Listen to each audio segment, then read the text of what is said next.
তা এদিকে রান্না বসিয়ে দিয়েছি, এখানে মাছ ভাজা হচ্ছে।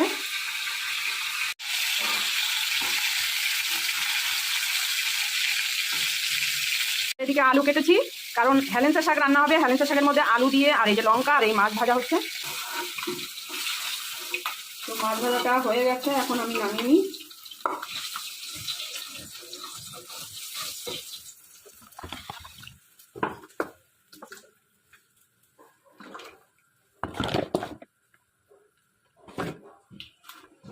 হেলেঞ্চা শাক যে কোনো শাকের মধ্যেই রাঁধুনি ফোড়ন দিলে ভালো লাগে। তো রাঁধুনি ফোড়ন দিয়ে আর আলুগুলো দিয়ে দিচ্ছি।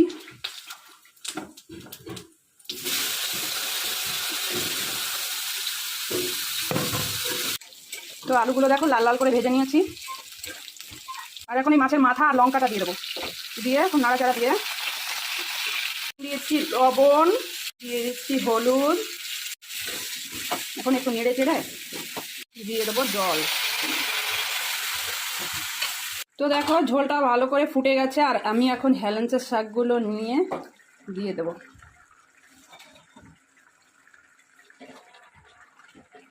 তো অলরেডি আমার হেলেঞ্চা শাকটা হয়ে গেছে,